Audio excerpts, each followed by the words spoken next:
Good morning. Welcome to another episode of Xah Talk Show. Today is 2019, October 15th, Tuesday, 10 o'clock a.m. San Francisco time. Good morning, DP. So today I've got several topics to talk about, and if you have questions or topics, just type it, okay? And let's begin. So one of the things, okay, let's talk about schedule. Let's talk show schedule. Okay, so here is my Xah Talk Show website page.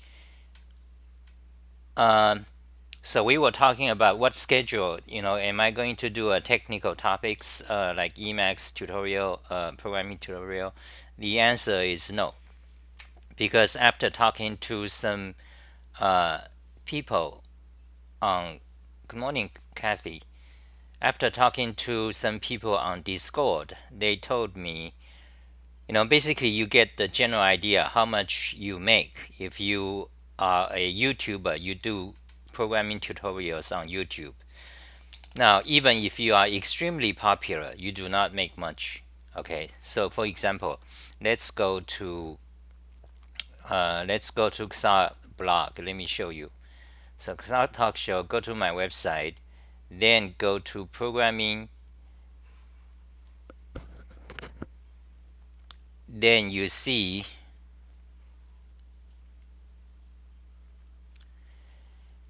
so there are some interesting. So this guy apparently very popular.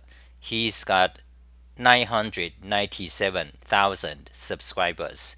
So his name is Derek Banas, and apparently he is a very famous YouTuber. And what he do is he teaches programming. For example, learn Java in 30 minutes, learn Python in one video, learn C++, learn PHP, learn game programming, how to make video games.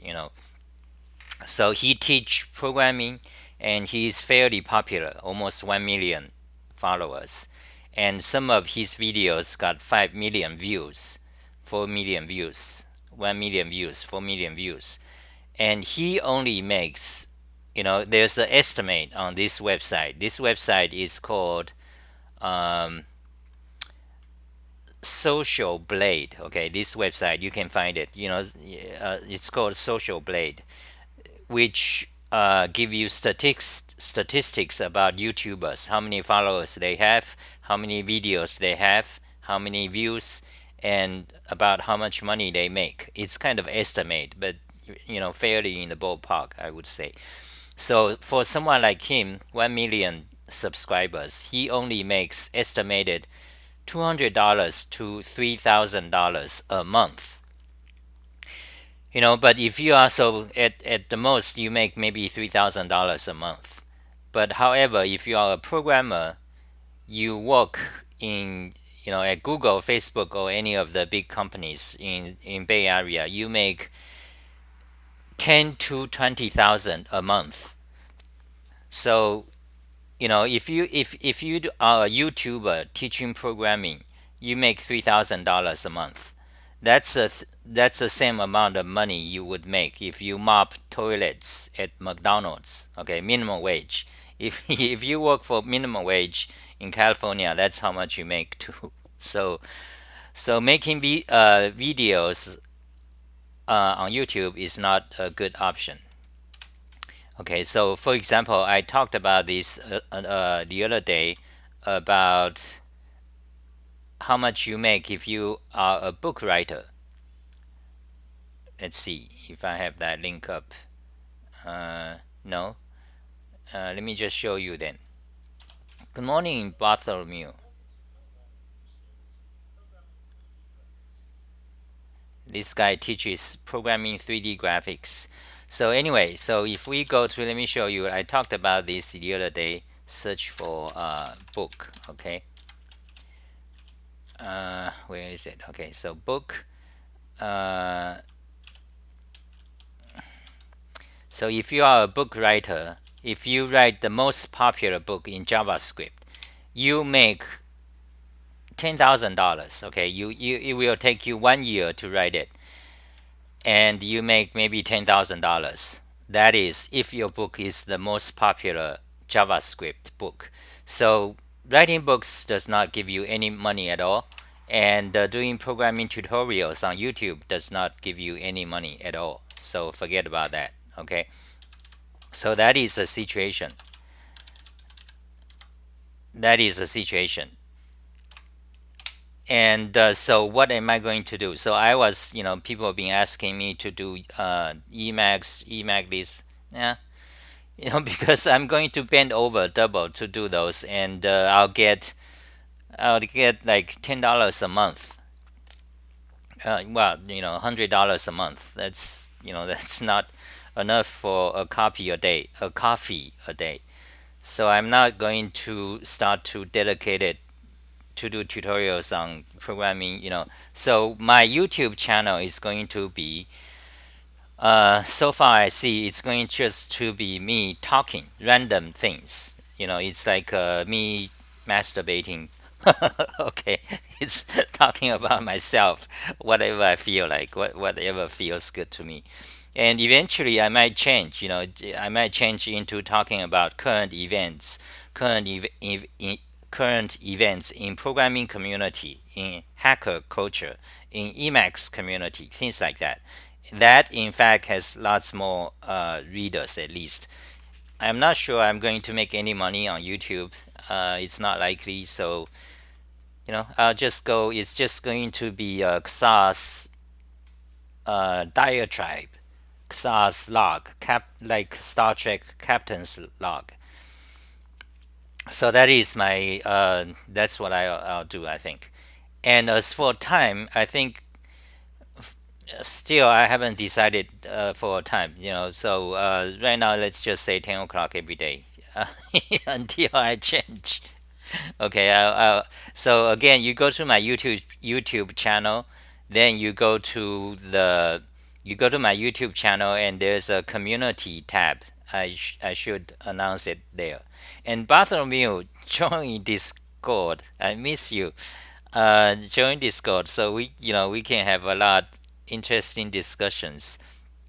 And also, let me ask you, like sometimes in a discussion, often when you talk to people, often you are focused, you are too busy just expressing your own opinions. So sometimes you don't so you you don't get to ask other people's opinions. So I know. So what is your join my Debian server? Okay. Okay. Where is your Debian server?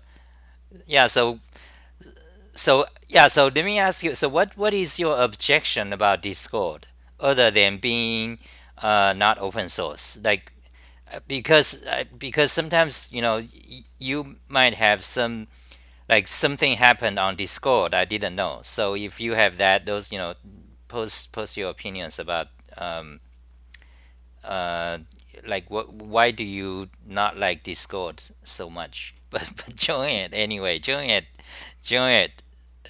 for me. It's fun.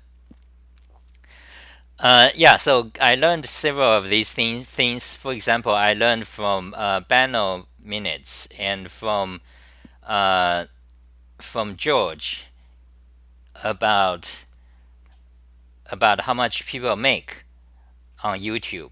They told me about this Derek guy, and also you also learn on Udemy. Okay, this Udemy is one of the popular website that teaches programming. Fairly popular. It's like a Khan Academy. Since about 7 years ago, there are a lot of these rising up, and they actually make a lot of money. You see, this is a problem. You see, this is why I gradually become, the open source community and free software, that they piss me off. Over the past 20 years, in the beginning I was a fanatic of Richard Stallman, but anyway, they pissed me off. But more and more, like in the past several months, I've been talking about the evils of open source, but it's like the more I talk about it, the more things I discover, the more it's just completely, at this point I would even say it's evil. Okay, it's the open source and free software foundation. Why? Let me tell you about Udemy, okay, Udemy and Khan's Academy, okay. And there are several. There are quite a lot. There is also someone also mentioned. I know them because some 6 years ago I actually interviewed. What is another company, guys? Say it. There's another company that does tutorial, very famous. I don't think it's Udemy. It's this began like about 10 years ago, from Stanford University. Uh, Beginning about Khan Academy. That became very popular about 10 years ago. Then a lot of companies started to, open a company that teaches programming.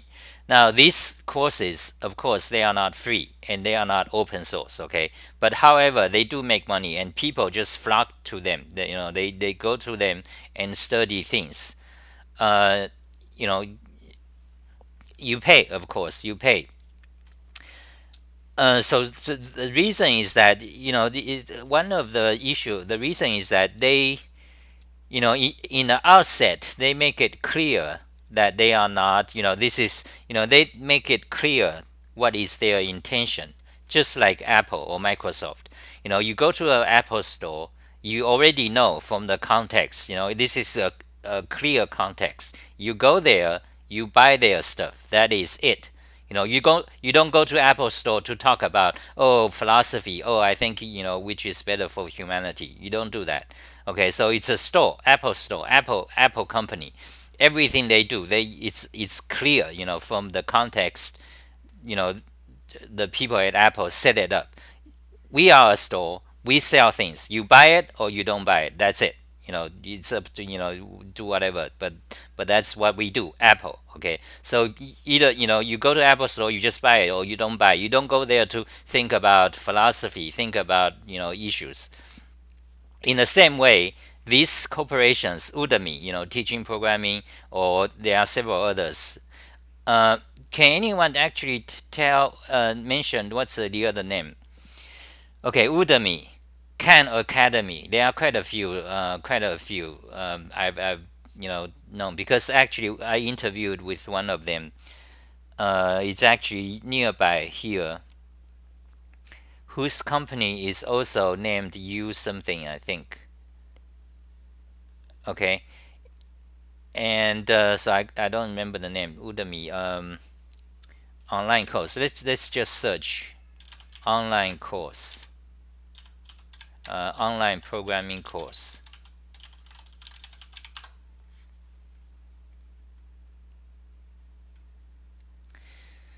Computer programming edX. Okay, I haven't heard edX. MIT is also very popular, free course. Learn programming, Allison. Oh, I guess Allison is new. Okay, they are fighting Harvard. Okay, this one from Harvard.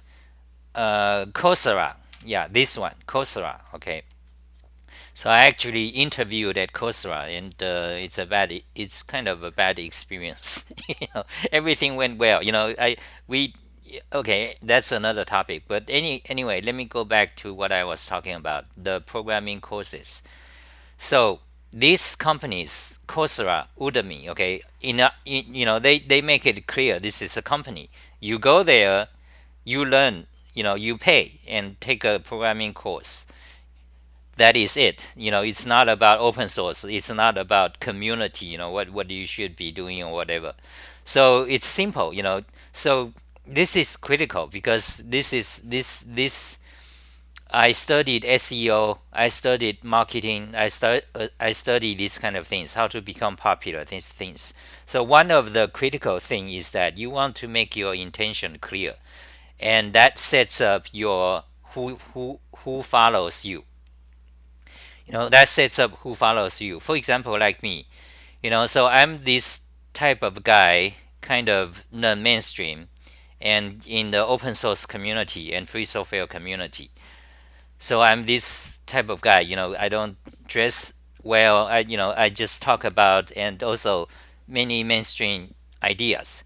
So so you come to my talk show, you follow me. It attracts the type of people, that's my audience, you guys, okay, in programming, right? But you don't come here to think. So now, if I say, oh, maybe you should pay me, donate, very few people do. Like one, typically the number is 1 in 1,000. Okay, 1,000 people watch your show. One of them will maybe donate something. Okay, typically that's a common number. And we're not talking about Google Ads. Okay, that's another thing. With YouTube Google Ads, basically for each 1,000 view, you get between uh, $2 to $4. Okay, 1,000 view, $2 to $4. So anyway, and also for donation, each 1,000 people who subscribe you, basically one of them will donate. So you don't make money. And also, let me get back. So about open source, because my context is about the basically mostly open source people, Unix people, Linux people, this type of people, open source. This community, it's even more hard to get this community to pay anything. Yeah, I mean, it's even more hard. Like I've been writing blogs for 20 years. There are a lot of people. Actually, there are quite a few who ask me questions every month. Okay, for years, and you just answer them, and they maybe they paid you for your tutorial $30. But to answer one question, you might think, oh, someone emailed me. I got emails a lot. I stopped answering emails like 2 years ago. So I got emails, almost every day. Then people ask you a question. You think, oh, you just take 5 minutes to answer. Not That's not true. 5 minutes here, 5 minutes there. There are more than one people, of course. Once you are become well known in your Emacs community. And it's not just 5 minutes, because he asks something. Sometimes you don't understand what he's saying, because out in the wild you have no idea what people are. People have all kind of weird questions, or sometimes they don't ask question well. They don't. And sometimes it's in the wild. It's all everything goes. So they ask you a question, email. Hey Xah, hey Xah, I saw your this website explaining about something, but what about that? They ask you a question. So I mean, so this is a common uh, attitude, mentality in open source community, right? Because open source free software foundation, I mean, the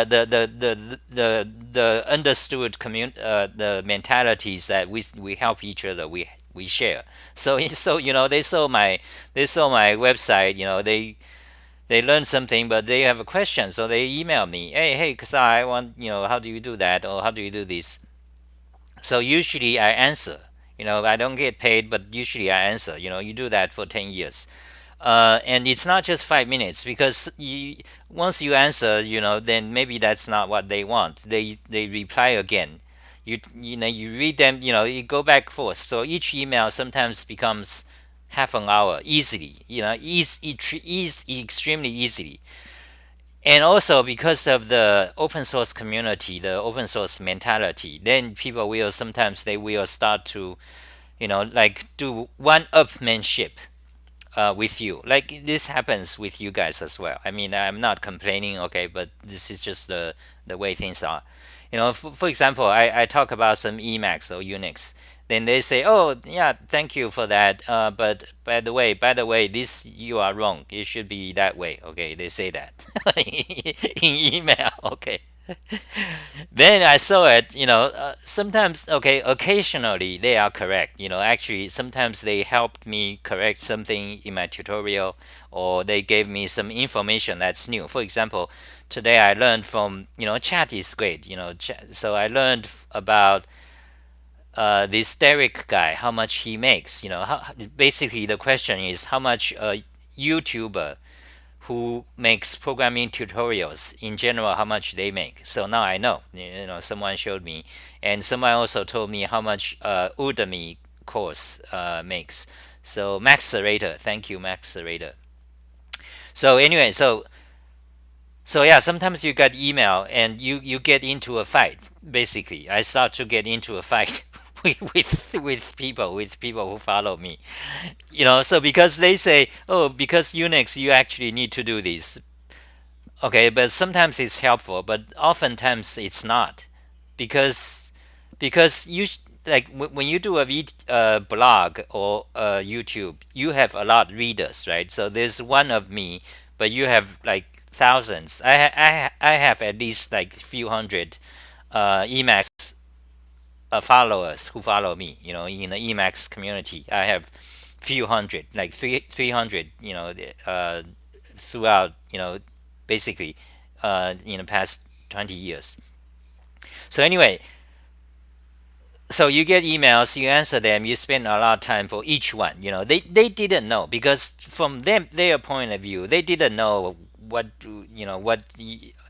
how much blogger spends, how much you spend. They don't know. Okay, they don't think about it. They just have a question. They in their mind, it's like, I saw Xali, he's got great tutorials, so I saw it and I want to comment. In the open source mentality, you want to kind of like help back. Okay, the real help is money. Okay, nothing else is actual help. So you want to contribute back. Give feedback, something like that. So they email me, then you have to reply. So from their point of view, you just, they think you just take 5 minutes, and to them, it's not you spending 5 minutes for them. To them, it's more like, we are equal. We are, friends. We are open source community. We are, in an open source commune. We help each other. So that's what it looks like to them.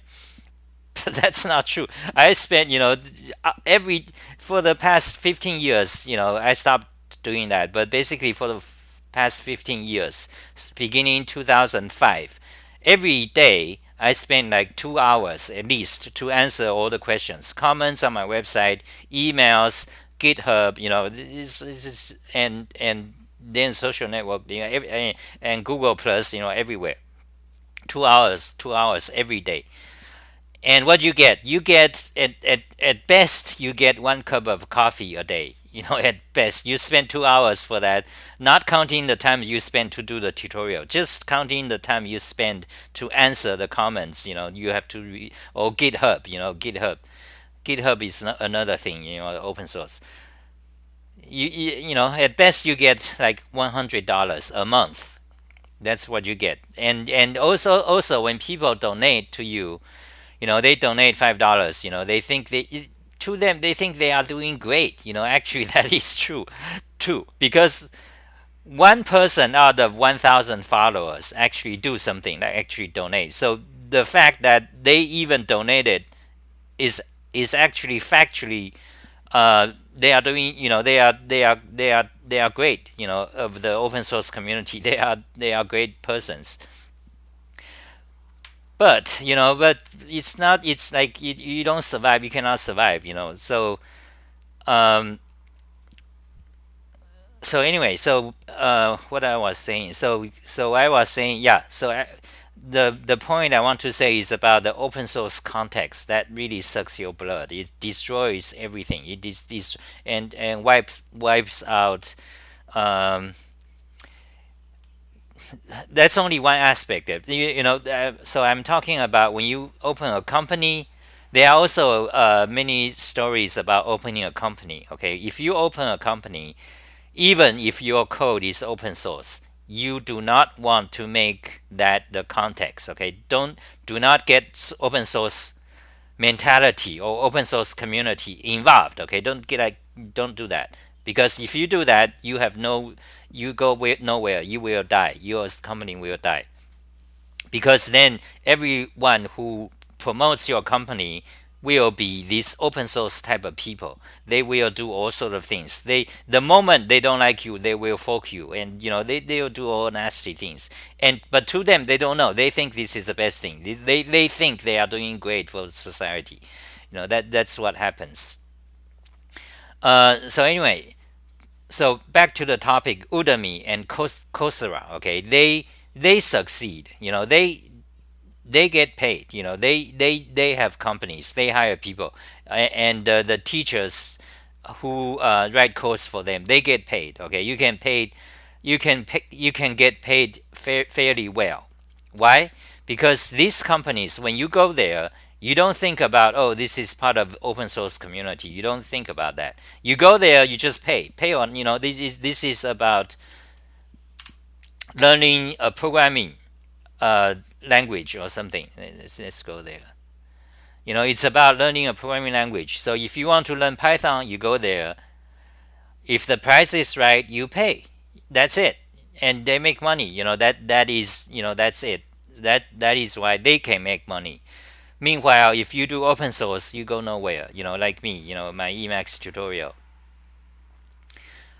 And for example, my JavaScript tutorial. I'm kind of familiar with these kind of tutorials. What they do, they are in general not that great. Okay, I mean, if you are a hacker type of programmer, these tutorials, most of the time they are focused on absolute beginners who trying to get into programming. So you know it's not great. So that's about that. Derek Banas, yes. Whatever happened to 1990s individualism mentality? Yeah, that mentality is gone. So let me check the comments and let's see. I got several other topics. Okay, so let's see where we are. 13 people watching. Okay. We've been talking for 26 minutes. Okay, that's good. So far, so good. So let's read comments. Bartholomew says, join Debian server. Okay, Bartholomew says, Bart says, the problem with programming ebooks is that there are tons of Indians that have written so many programming book clones, most of them being for beginners. Yeah, the Indian. I don't want to flame Indian people, but I do have Indian followers. But it's a fact that lots of these Indians, they spam. Lots of Indians, they are spamming. They are also creating more, scam websites, scam, things, and also lots of SEO. Like I get emails every month for the past 5 years, 10 years, 15 years, and lots of them from India. Like we specialize in SEO. Oh, I saw your website Xali.info. Let me tell you, we specialize in SEO, so we can make your website show us the top search result in Google search. I got that spam email all the time, and often these are from India. These are typically one person or two-person companies. They are trying to scam your money. Uh, and also a lot of Indian programmers, they are trying to create teaching materials, things like that. Many of them are not good. Of course, there are many great Indian programmers. There are a lot of Indian programmers over here, in Silicon Valley, at Google, at the place I used to work. For example, I work with at Natopia, at weborder.com back then, year 1999 to 2002. We have a total about 5 or 6 programmers, and 4 of them are Indian. So you did not change to live chat. Oh, live chat. Okay, let's change to live chat. Okay, let's go back to the top. Join my Debian server. Where is your Debian server? So I'm not such a shield that I bash things without knowing them. I have used Discord just when it came out for months. When did it come out? Like 5 years ago or something. The longer it existed, the more I question myself. How do they make money? No ads, no nothing. They say many invested in their company, but okay. But seeing how they grew and grew, making revenue. Okay, so now count one and one together. What do they have from us? It's just our data. They sell our data. I still love how everyone was surprised that Facebook has illegally selling data for third party. Yeah. So okay, so that is your criticism about Discord. Okay, but that's not much. Google, Facebook, Twitter, they are doing that, all that, and in fact doing much worse. And also Apple, you mentioned you don't use phone or something. That's impossible. I mean, well, maybe for you that's true, but the for vast majority of people, including programmers, including all the hacker types, including probably all of you, maybe maybe except Bart. Okay, you use a phone, right? Either Android, Google Android, or iPhone. If you use a phone, there's no way for you to be careful or not. Oh, I don't want to use Google, or don't use Facebook. There's no way. It's like built in. It's interconnected. Even if you try hard, you cannot remove Google phone tracking you. It's like every website you visit, they have Facebook. So unless you are this kind of, if you are a spy, or working for China, or if you are a spy working for FBI, if you are that type of person, then you are an agent. Then you don't use a phone. You have special phones. You cannot, unless you are that type of person, you cannot avoid being tracked. It's like uh, you know, Google, Facebook, Google Maps. Do you use Google Maps? Like in USA, everyone drives. Okay, USA, you don't have much public transit system. Everyone drives. So when you drive, typically everyone use Google Maps, or you call Uber, or the company or taxi. You are being tracked all the time. You cannot. In fact, you could say it's true. You cannot live in USA without being tracked all over, like all over. Nothing you can do. Even if you don't visit any website at all, you are being tracked by Google all over the place. Unless you are abnormal, like unless you are a weirdo like me, a hermit, you don't go out at all. Like you stay at home, you live in the mountains. Then you are not being tracked. Okay, then you can say, "Oh, I don't use Google because I never visited." Things like that. You could say, "Oh, even if you don't use computer at all." Like Richard Stallman, he can, if he claims, he's not being tracked. I believe him. He don't even he's nobody can do like him. He's extremely weird. But anyway, if you, I mean, even if you are a hacker type like us, like me, you cannot help. I actually don't have a phone. I have a phone, but I don't have a phone number. I don't have. I have. I didn't have a phone number. So, but I got a phone about 2 years ago. Uh, because I need to go to visit a professor, so that's why I got a phone. It's the first time I used a smartphone in 2000. Let's show some pictures. The first time I used a smartphone in, um, let's go to Xah keyboard. Okay, keyboard. Let's go to Xah desktop. Xah keyboard. Okay, 2017. Okay, so I went there. I went to this place to visit a professor, math professor, retired math professor, a friend, Richard Palais. He taught me a lot math, and he gave me the iMac. You see here, iMac. So I have to go there. So I need a phone because these days you cannot function almost without a phone. In China, it's worth because in China, you don't use credit card or checks. There's no checks, and you don't use credit card much. Everything is phone. You just swipe it. So if you don't have a phone, you cannot.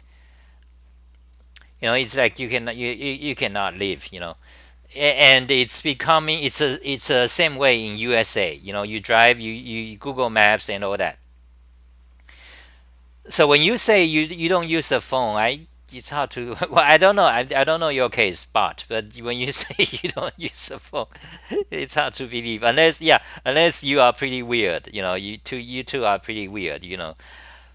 I can believe that because few people, the people who follow me every day, who watch, spend 1 hour watching my YouTube, are kind of weird. So, but I mean, my point is, Google, Facebook is all doing that. So, if your objection about using Discord is because you think they sell your data, that's too weak, kind of too weak a reason. I mean, even for me, because I mean, as you know, me, I'm quite picky on what to use. I mean, if I know they've done something, then I might not use it. But so far, the reason that I looked into, I read Wikipedia about them. I haven't seen something drastic. So you know that is about that. So bottom line says, uh, so now count one and one together. So I still love, however, how everyone was surprised that Facebook has illegally selling data.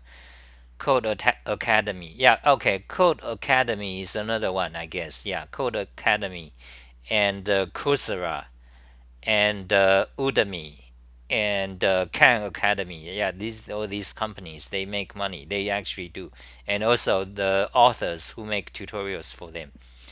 And over the years, I've seen some, dramatic stories. Like some people, for example, there are bad guys all over. Like, so some people see that they will just try to write a tutorial. Like they copy websites, they create a tutorial and they put their tutorial on one of these websites to make money. And so lots of, it all came from, people just trying to make money. So I don't actually find Udemy bad. Okay, you need to find the right teacher, and you can actually learn something if you do every single practical exercise the teacher tells you to do. Okay. Uh,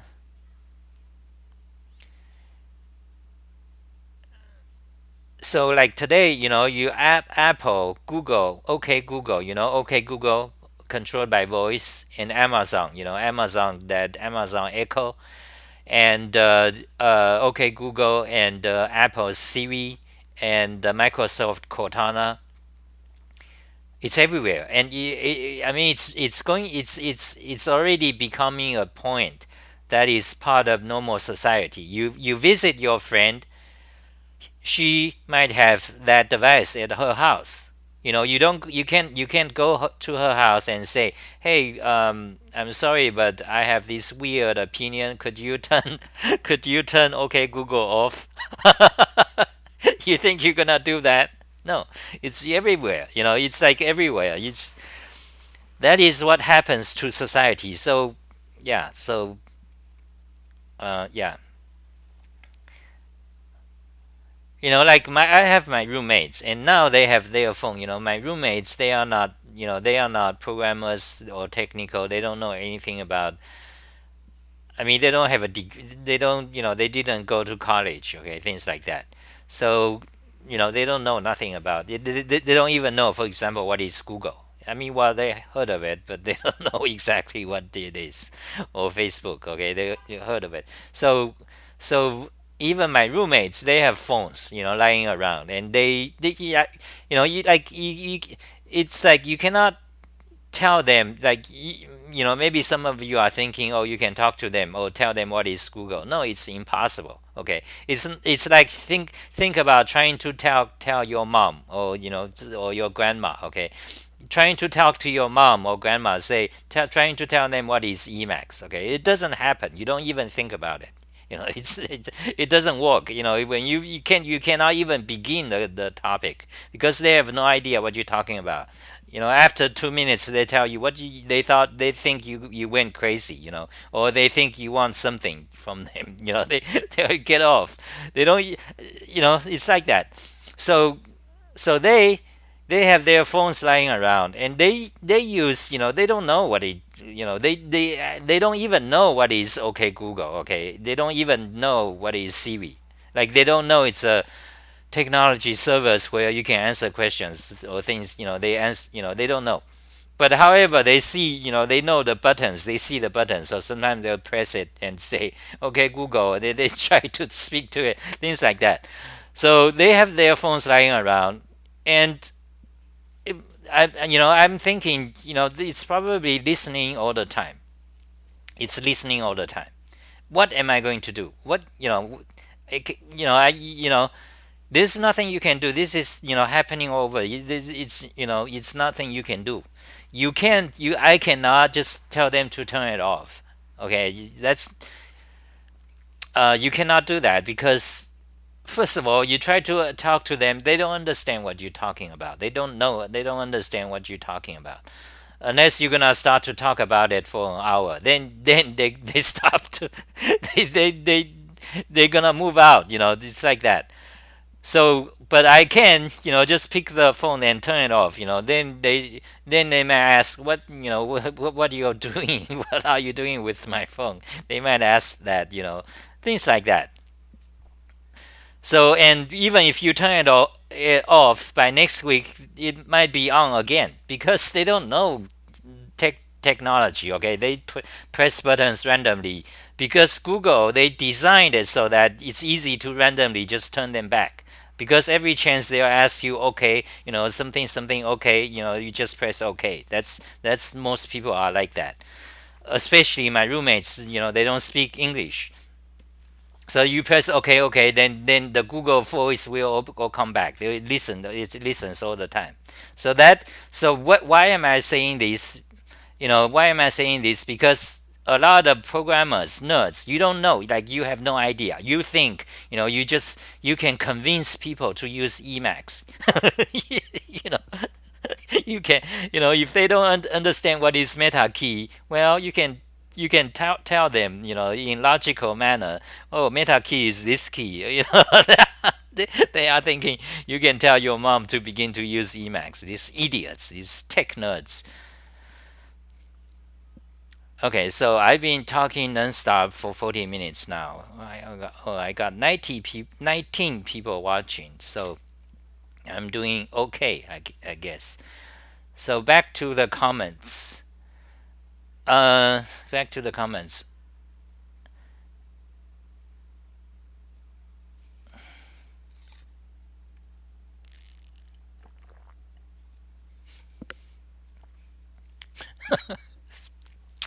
Bartholomew says, "My open source mentality with save your ass when you need your YouTube archive from me for free."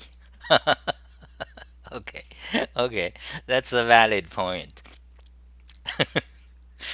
Um, Piracy is no part of collectivism culture. Kathy says, "What happened to individualism mentality?" So Bart says, "I also don't like about Discord is that everyone takes it for granted since like 2 years ago. Okay, so many communities are exclusive to Discord. Oh, so why not have several options? Why not have only? Yeah. So I don't know. I didn't know about that. Like I mentioned, Discord. It's like, I mean, I think you are like at least 20 years younger than me. As I said, I'm getting old. I don't have time to spend on these things. And so Discord to me is like, oh, this is new tech. Let's look into, let's look what they do, what these scammer people do. So yeah, so in your shoe, it's like, oh, it's becoming so common and abused, something like that among gamers, right? I suppose that's yeah, but I haven't been, I so it's kind of like new to me.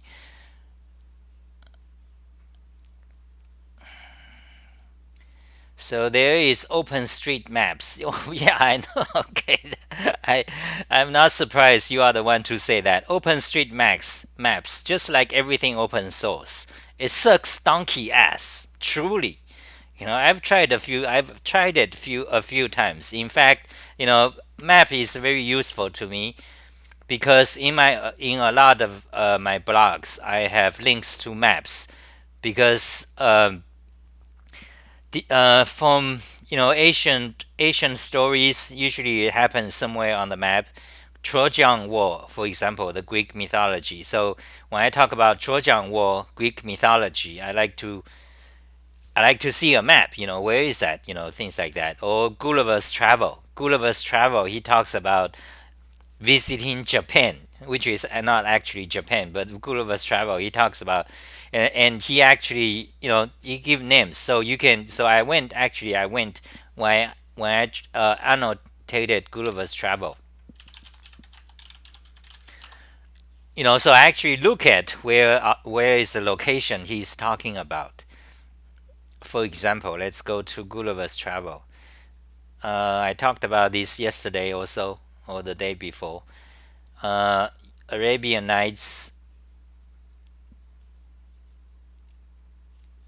Gulliver's Travel. Okay, so in one of the chapters, he visit several fantasy places, but however, these places are supposedly on Earth. He's like, this is 300 years ago. He's traveling by ship. These sailing days, exploration. Um, so but so anyway, he visited several of these places, and sometimes they have an actual names or coordinates. So actually, one time I looked. Okay, let me show you a place. Okay, Google Maps. So I have anyway. I wrote a lot of blogs, and often I link to. I want to look at the maps. Maps is useful. So I used to link to Google Maps all over the place, and I stopped. I stopped a few years ago after knowing Google becomes so evil. But still, I want to. I want a replacement. It would be great if there's an open source map. I can just link to. Yeah, so I know about open maps, open source. I tried it, it sucks. It sucks donkey ass. Okay, just like every open source thing, just like Linux, just like Mastodon, it sucks. It's the worst of the worst. It's like you don't even start to compare. Okay, so for example, one of the place Gulliver's Travel he visited is here. Okay, somewhere here. This is called Alluvia Islands. Okay, so let me show you. So this is here is you see a world map, and North Pole. So here is North Pole is here. This is Alaska. Alaska. Here's Canada, Alaska, Yukon. Now this place is part of Canada, Yukon. Let me shrink. Okay, so you see USA is here, Canada is here. Almost all people, Canadians, they live around here. Mostly Vancouver, Vancouver, Ontario, Toronto, Toronto over here, Ottawa, and Montreal. So vast, like 99% of people, Canadians, they live here. Okay, and also the entire population of Canadians are less than California. California itself has more people than the entirety of Canada. Okay, and also, so you go up north. You go up north. It's very cold. It's almost very cold. And even in Montreal, I lived in Montreal over here. That is 30 degrees Celsius below zero. 30 degrees Celsius below zero in the winter. That's Montreal. I lived there from 1986 to 1986 to 1989. 3 years in Montreal and half a year in Vancouver here. So anyway, here's Yukon. Yukon is one of the story in um, this story. Let me show you Yukon. Jack London, To Build a Fire. Fantastic story. Jack London is a well-known American author. It's a short fiction. You can finish it in 20 minutes or 10 minutes if you read fast. Fantastic story. So he's talking about a guy over here in this Yukon, somewhere here. I have actually coordinates. I mean, if you read my To Build a Fire, Read my page, okay, not not go to PDF or some other website. My page has annotations, Yukon. So there it is, Yukon. Yukon, a territory in northwestern Canada, east of Alaska. So there it is, Google Maps. So you can click on that, and there's a Wikipedia link. So you can click on. So I have a link to Google Maps. So he's talking about someone here. It's a great story. Okay, Yukon. Then you have Alaska, which is USA. USA bought it from, I think, from Russia. I think.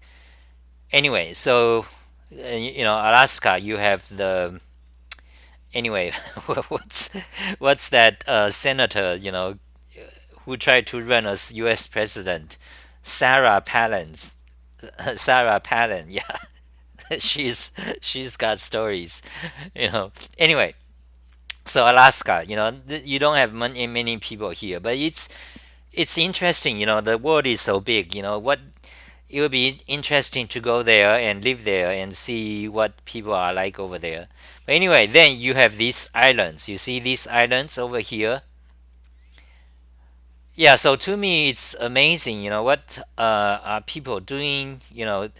In fact, there is a YouTube channel showing animals like wolf and owls and eagles, and that channel is actually from one of these places. I forgot where, but it's either one of these places or Alaska. So she, you can watch her video. So anyway, so these islands are called alluvial islands. Okay, so you see there, Aleutian Islands. Okay, so in Gulliver's Travels, in one of the chapter, he mentions a place somewhere around here. Somewhere around here. Oh yeah, I think it tries to mention Japan or something. Anyway, it's incorrect. Okay, it's actually nowhere out of nowhere on Earth in Gulliver's Travels. So I looked it up, and what's great thing about Google Earth is that you can drop in Street View. So let's see if we can drop in Street View. Okay, so you can actually see photo and people of the place. Okay, so it looks it looks like that, nature. So if you hate technology, you go live here. Okay. If you are tired of Google and Twitter and the cell phone, you go live here. Uh, so yeah, so I want map. Map. I'm very interested in map. In fact, I can spend hours just using Google Maps to look around. But then I tried. I want an open source one. I tried Open Maps. It sucks donkey ass. It's just incredible. You don't have like, for example, if you go to right now, if we go to open source map, you go that let's try what we want to do. So open map, okay, open street map or something.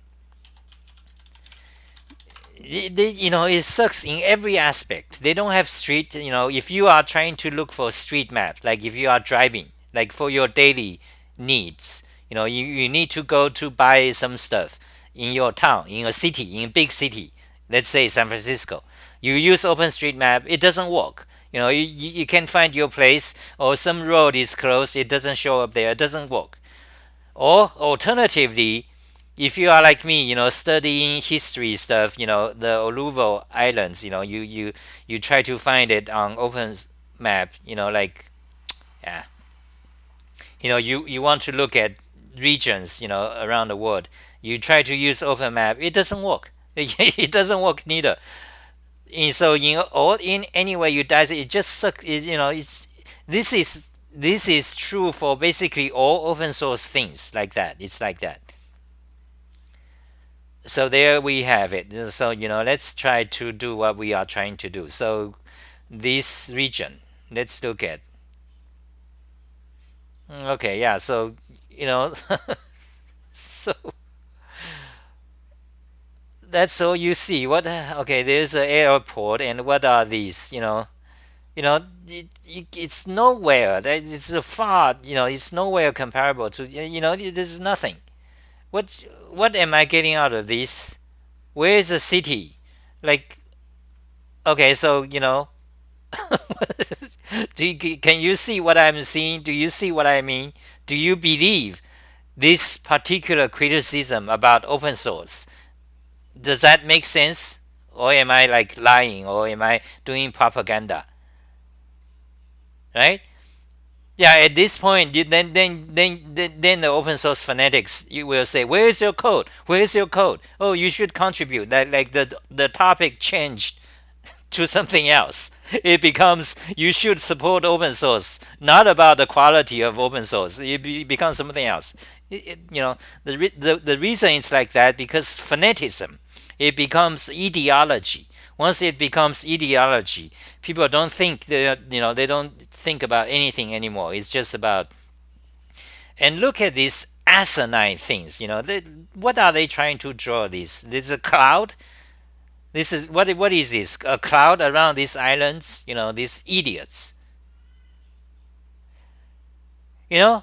So open source street open street map, yeah, it's great. But one thing we know is as a fact, okay, is that it needs a lot work. It's just primitive. It doesn't work. For example, suppose you are a open source proponent. You want to try to promote open source.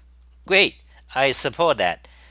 But then when you tell your friend, oh, don't you try to tell your friend don't use Google Map, use Open Street Maps. Okay, your friend, he's your friend, and you are his friend, so he believes you. So next day, tomorrow, he needs to drive to a friend's house. He needs to drive to your house. And he opened. Oh yeah, he told me use Open Maps. It's Open Street. He tries it. It doesn't work. Your house is not shown on the map. What is your reaction? You just gave a extremely bad advice. Then he immediately got the impression, oh, something about open source, it's really bad, because that's a fact, that's a truth. But however, the next day on all Twitter, you don't hear it. All you hear is, oh, we should support open source. Open source is great. Oh, this is better than Microsoft Windows. Yeah, this is so great. This is better, much better than Microsoft Windows. This is 10 times better than Microsoft Windows. That's all you hear. Uh, so Disney says, please, can you scroll back, uh, search globasa in the chat and answer that question of mine. Okay, I'm especially interested in the plural versus singular noun issue. Okay. uh who did I trigger? DB says, remember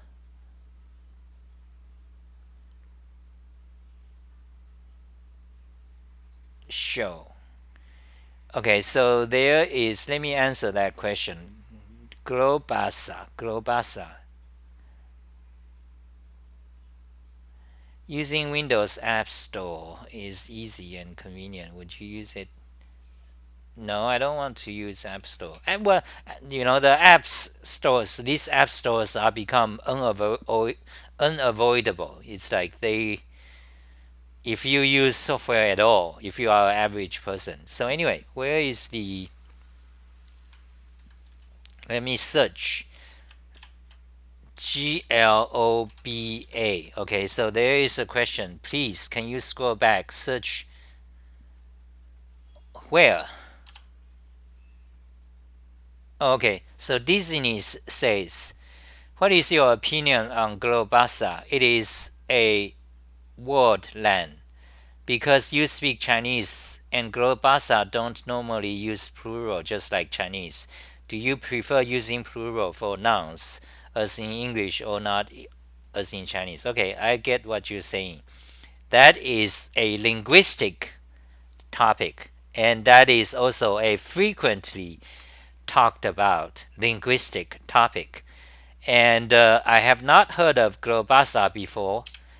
I suppose it's a constructed language. Okay, let's have a look. Globasa. Do they have a Wikipedia entry? Okay, they do, I think. Let's see. I don't think I have heard of it before. Oops, this is the wrong article.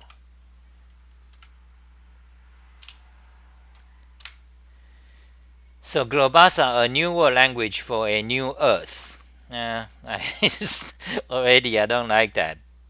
It's trying to pitch some kind of the help the world thing.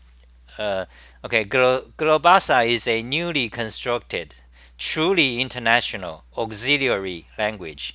It has been designed with the average world citizen in mind to be as easy as possible to learn and to use without sacrificing clarity and degree of expressiveness. Okay, that's nothing new.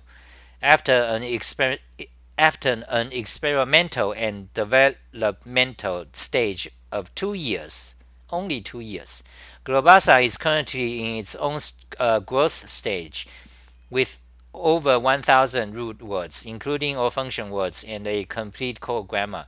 Globasa is now ready to be used and put into practice. Now that's their marketing blurb. Now, as far as marketing blurb goes, this is lame. Actually, pretty lame, because all constructed languages before this in the past 100 years, there are quite a few. There are at least 5 or 10 at least. They all say this. Okay, they all say exactly the same thing. But however, they they have more than they are already more advanced than globasa, and you have esperanto, you have loglan, you have lojban, you have um, you have interlingua, you have quite a few. Okay, and some of them are new, like within 10 years old. So globasa is only 2 years old. Okay, it's a completely new. That's why I haven't heard of it. So anyway, globasa is the work of a linguist, yeah, translator and expert in adult language acquisition and teaching. Its design reminiscent of the word Creole languages. It is the result of following guide principles. Yeah, all constructed language is like that. This okay. So this homepage so far it's rather lame. There's no compelling reason how it is better than other constructed languages. So there's guiding principles. Okay. So anyway, the question is about plural versus no plural. The English inflection, the words morphology. For example, in English, you have plural versus singular. If you, for example, I have one pen, then I have two pens. When it's more than one, you have to change the word noun. There you have a plural form of the noun, pens. It's a pain in the ass. Okay, it's a pain in the ass. On some, so I forgot what's the technical. There are quite a few, when it comes to linguistics like these issues, there are many technical words to describe the inflection. There are words for it, but I don't remember. You can look up. But anyway, some languages like Chinese, you don't have that. Okay, so one pen, two pen, simple. One finger, two finger, three finger. Okay, how do you know it's more than? Well, you already said it's three. Three makes it more than one, don't you? What's the matter? What's the point to change? What's the point of to change it now? Well, there are reasons, of course. There are reasons, and there are historical reasons, because languages, natural human languages, are not constructed artificial languages like globasa, like Esperanto, like loglan. Those are constructed, superficial. They try to make everything logical and simple and all that. But natural languages, human languages, are developed, evolved. In the beginning, let's say 10,000 ago, 10,000 years ago. What I do, I just like that. Okay, you understand what I mean. Then gradually we developed sound. Particular sound. Then that's language. Then it changes because it's very the history of linguistics is very detailed. The pronunciation changes. For example, Chinese changed over the past 2,000 years.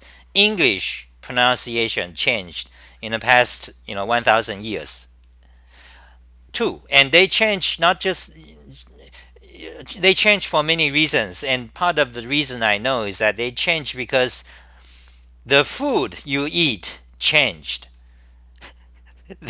then your mouth, your teeth growth changed. Then your voice, the pronunciation change accordingly. So there's many interesting details. You can study linguistics for years. For 10 years. So anyway, so one of the thing in many European languages is that you have the plural now and singular.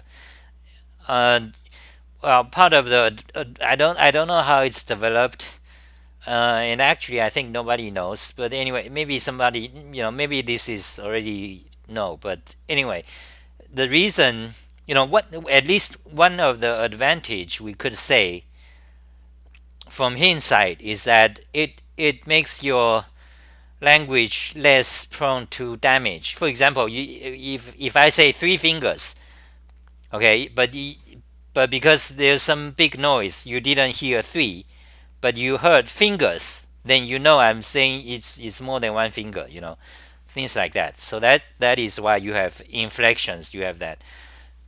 But if you ask for my opinion, like if I were to design a complete new constructed language, I will not have that.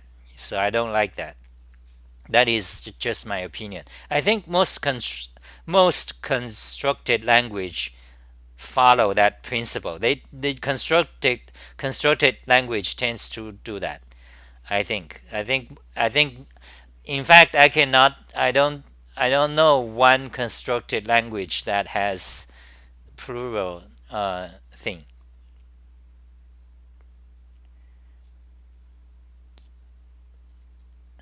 Okay, I think that's about it. So does that is my answer satisfactory? Dizziness. Dizziness. Where are you from?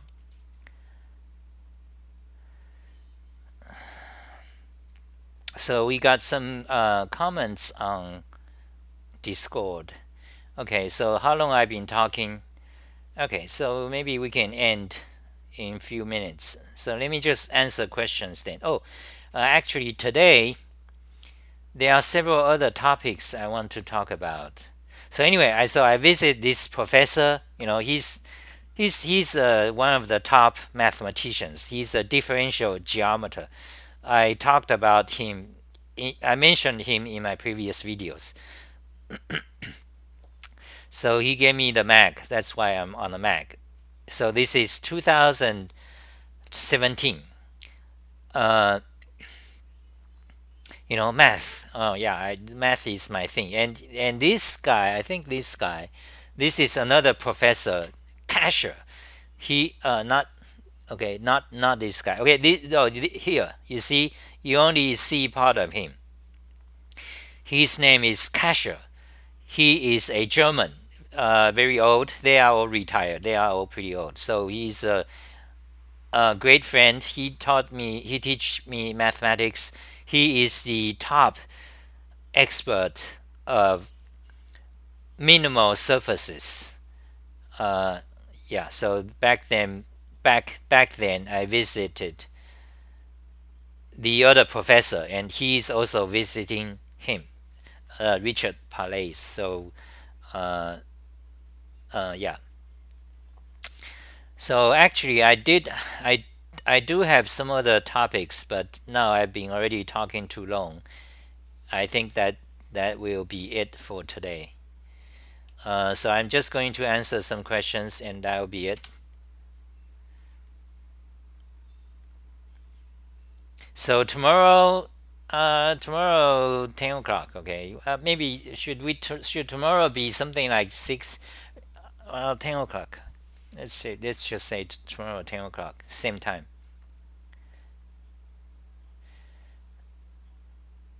So Hajib, how do you begin to become professional hacker? That depends on what you mean by hacker.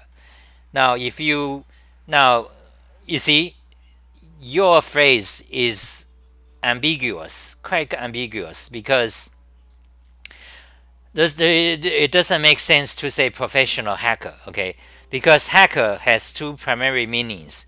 One is the MIT hacker back in 1980s. It's a culture, hacker culture. Basically, it just means people who love programming so much and who love programming and computer hardware so much, they would do it for free. They would just dream about it, do programming all day and try to find clever ways, things like that. That's hacker. Okay, that's like, for example, Richard Stallman is a stereotypical hacker. He used to say he likes to say happy hacking. Whenever it's time to say goodbye, he say happy hacking, happy hacking. Okay, happy hacking, guys. So that is one meaning of hacker. Okay, this is a kind of a subculture of programmers, a subclass of programmers. That's hackers. Now, another meaning of hacker, which is common in mainstream media, that means cracker. That means kind of like criminals. You break CIA's machine. You hack into banks. You DOS attack websites. You do things like that. I steal your password. That's hackers. That's the mainstream meaning of hackers. Okay, so two meanings of hackers. In either case, you don't really call it professional hacker. Okay, for the subculture hackers, many of them are professional programmers, but they don't call professional hackers. By definition, hacker is not professional. Okay, it's a subculture and uh, way of life, kind of way, kind of community, kind of like Unix philosophy. Linux people, they are that like that. On the other hand, this criminal type, sometimes it's not criminal because the law are not well defined. But anyway, the type of people who break into machines, who steal passwords, or who do it for fun, um, these type of people, well, yeah, they are also professionals, but they are rather, you call them professional criminals. They are, you have them in Russia, you have them in China, you have American. Usually, you work for CIA, FBI, government top secret. You create malware, things like that. And also, you could be just, a teenager. You go online, you go into these hacker communities, then you download programs to do stuff. So your question is how to become a professional hacker. Yeah. So what do you mean professional hacker? So another interpretation is how to become a professional programmer. How to begin to become a professional programmer. Okay. Okay. So now there are three questions. One is how do you join the hacker code, the hacker community? How do you become one of them? Well, you start to use Emacs. Use Linux, use Vim. Okay. Then you follow me, follow all the people over here. You follow them. You chat with them. You make friends. Then you become the hacker type of people. You get brainwashed by them. Then you will believe every day, oh, Microsoft is evil. Oh, open source is the best thing since sliced bread. Okay, that's how you become a hacker. The other way, how to become the criminal type of hacker, kind of the same way. You go to the dark web. To begin with, you go to Reddit. You go to Hacker News, then you try to pick those hacking articles. Then you begin to find who are talking about it. You start to find links. You follow those links. Then you will start to find maybe some communities. Yeah, you dig. You follow the rabbit hole. Then you become the criminal hacker type.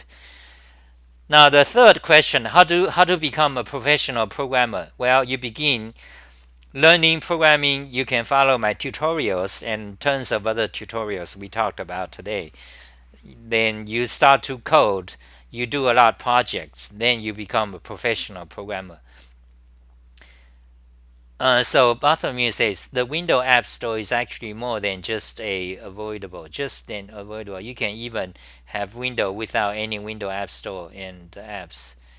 Uh, yeah, that's what I do. But I know what you're saying. But that's not going anywhere. The question is again. Yeah, I know, and you know. We don't need to tell each other about how to how to set up your Windows so it doesn't track and all that. we I already know. You know, I know. But does your mom know? That's the question. Does my mom know? Can you tell your mom to do that? That's the thing. Um, okay, so I think that's it for today. So if you have a question, I think I'm gonna shut down. Okay, 3 more minutes maybe. Uh, if you have a questions, put my name to it. Okay, make it orange.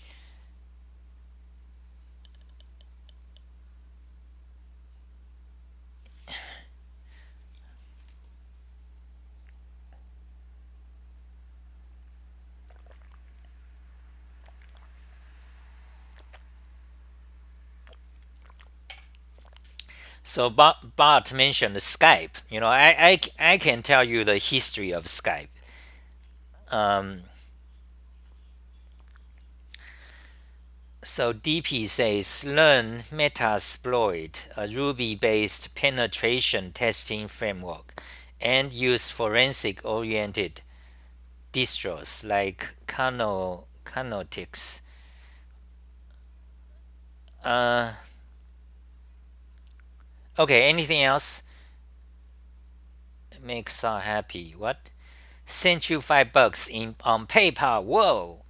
I like hearing you talk about stuff. Thank you, Wu. 16202. Uh,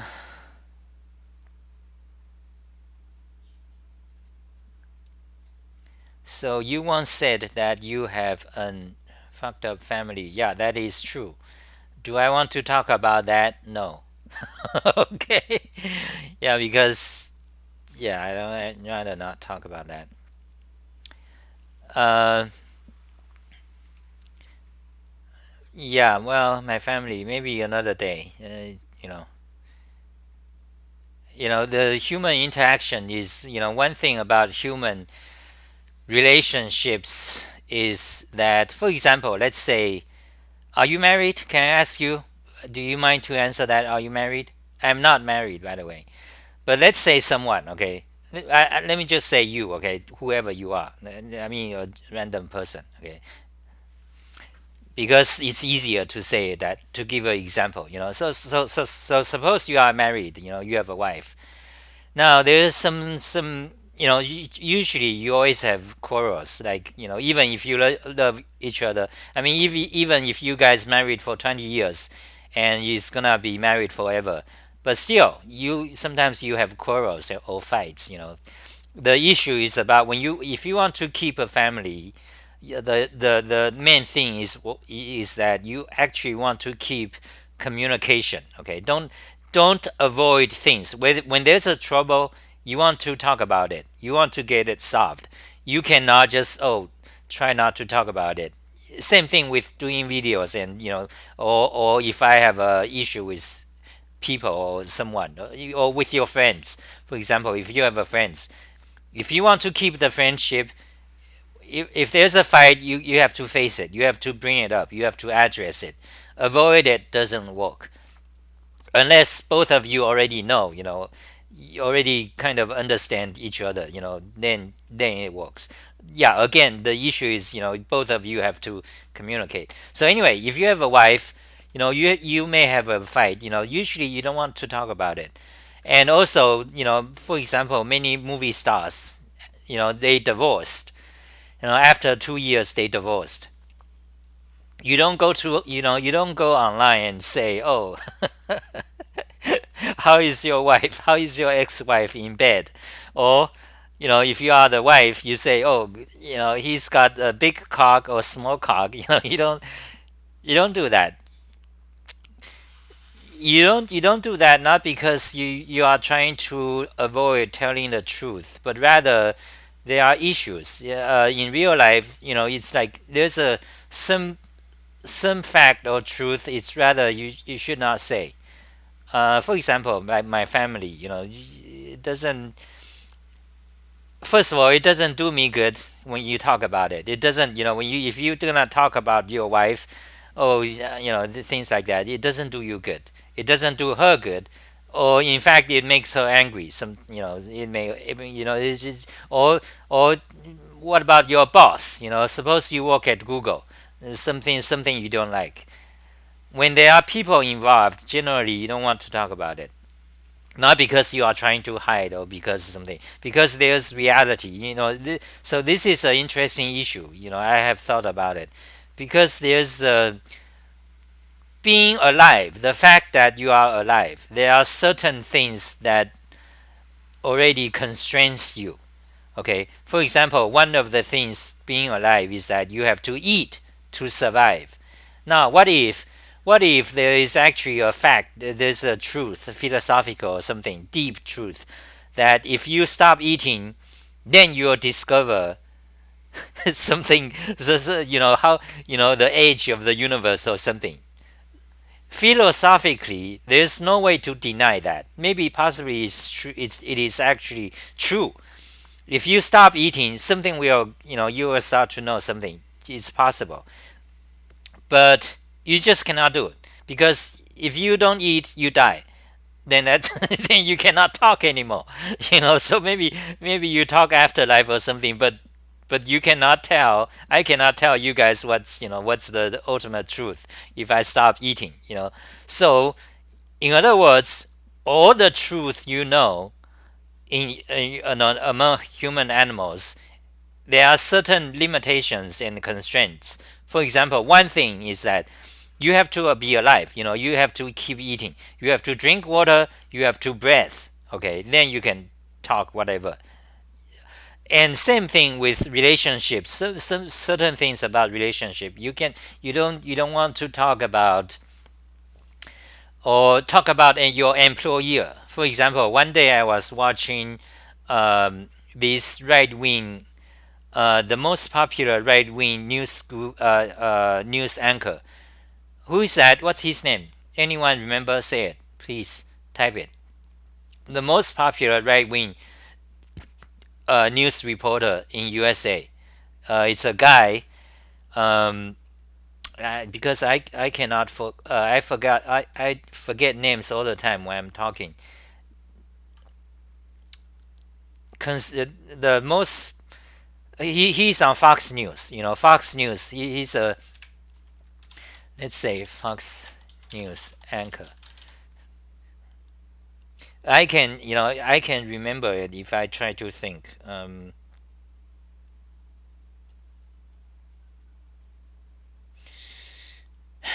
Let's just search. Crowder. No, it's news anchor. Not Crowder is a YouTuber. I'm talking about the news anchor on Fox News. Alex Jones. No, Alex Jones is not. Is not an anchor. Alex Jones is a YouTuber. He's a nut job. Alex Jones, he's a nut job. He's a crazy nut job. Uh, everyone knows. Fox News, the number one guy, who is uh,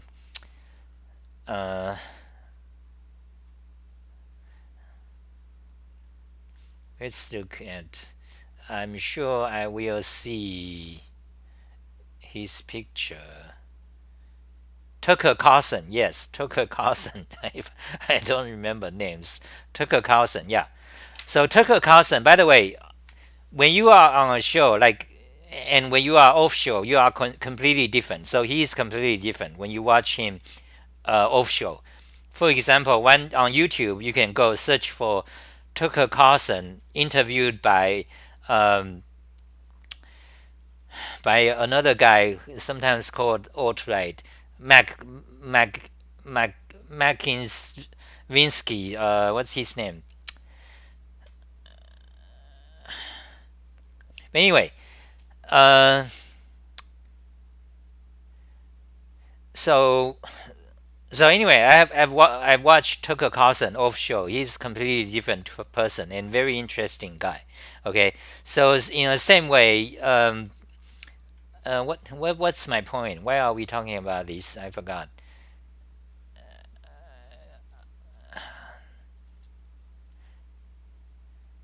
Bill O'Reilly. Oh, Bill O'Reilly is another guy. He got fired because of Me Too or something. Bill O'Reilly. Me Too. Me Too. Okay, I think that's it today. Why I was talking about? Oh yeah, relationships. So Tucker Carlson one day said, someone asked him Mac something, very right wing guy, ask him something like, on your news, on your show, Tucker Carlson show, why didn't you answer some questions or something? Because he said, yeah, Fox News is biased, but there's nothing I can do. He's my employer. It's very reasonable. It's solid. It's true. It's my employer. I could say something about Fox News, but you don't want to go into detail. That's reality. You work for a company, but then you don't, you cannot start to, for example, focus on how bad is your boss. Okay, even though if you are a news anchor, but that's just a fact. Okay, and that's understood. It's not, it's understood. You can do that. So in the same way, you don't talk about your employers, or your colleagues, things like that. Good things you can talk about, bad things not. So actually, so that's it for today. So Tucker Carlson lies and deceives in front of the camera. Big surprise. No, I wouldn't say that. Okay, but it is true that on Fox News, it's very biased right wing news. But however, the left wing news is far worse. Okay, it's far worse. But Tucker Carlson himself, as a person, I think he's better than average. I think he's better than average person. Uh, when he's doing news report, I don't buy it totally, because it's quite twisted towards the conservative view. But however, if you sometimes he talk about other things, I trust Tucker Carlson. So anyway, that's it for today. Thank you guys for watching. PayPal me, Patreon me, and stuff. Okay, bye guys. 1 minute shutdown countdown. This is nuclear launch countdown. 1 minute. Then I'm gonna shut down. And now I'm going to put my links to my website. So globasa, I'm gonna look a little bit. I don't think it's interesting. And why are they creating a new constructed language? I mean, isn't there enough already?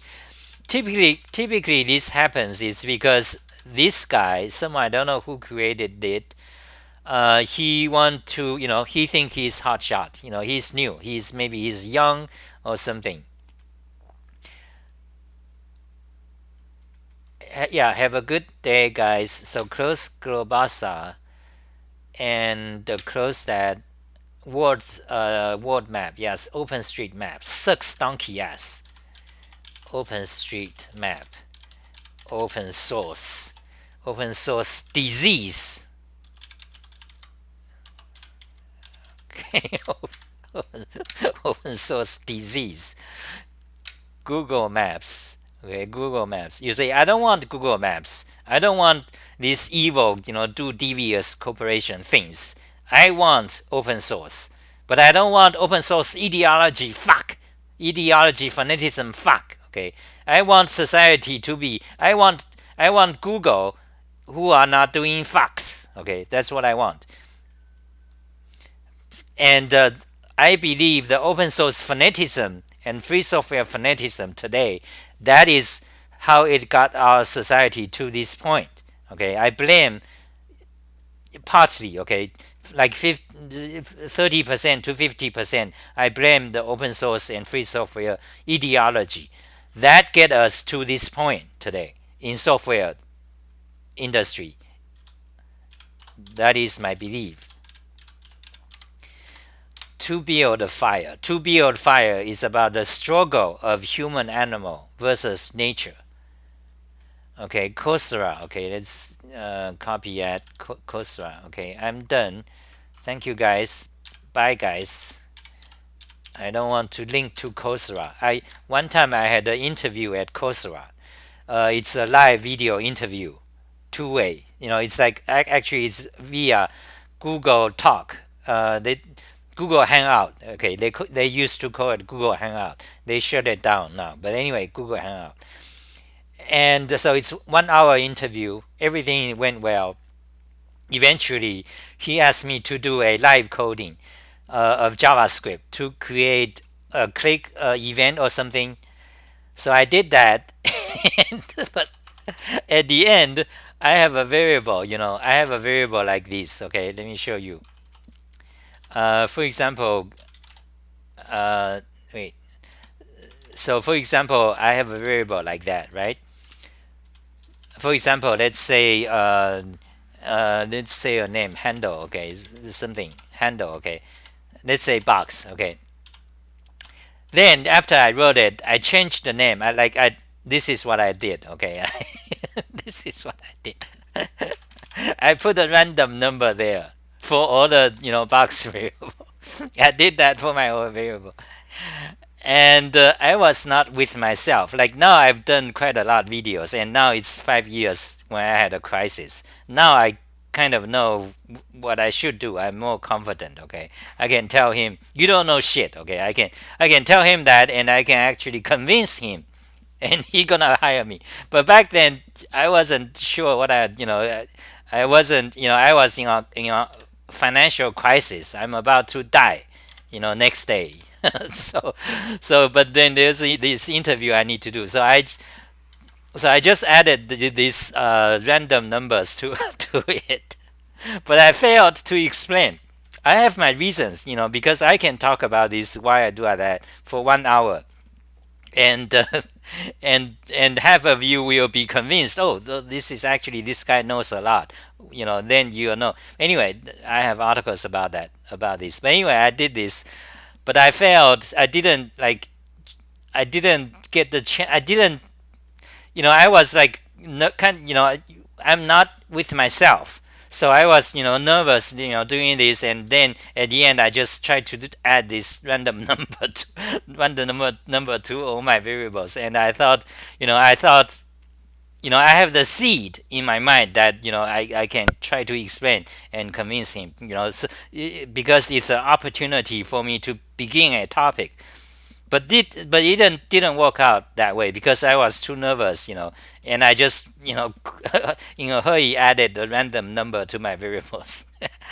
Then after that, it's done. I'm done. When he saw that, I think he decided, okay, this guy is not what we want. Coursera, I interviewed the guy. His name I don't remember. Let's not mention, even if I remember. But anyway, I interviewed the guy at Coursera. He interviewed me. So after I did this, I think that's a point. He said, "Okay, okay, this guy we don't want." Yeah, that's about that.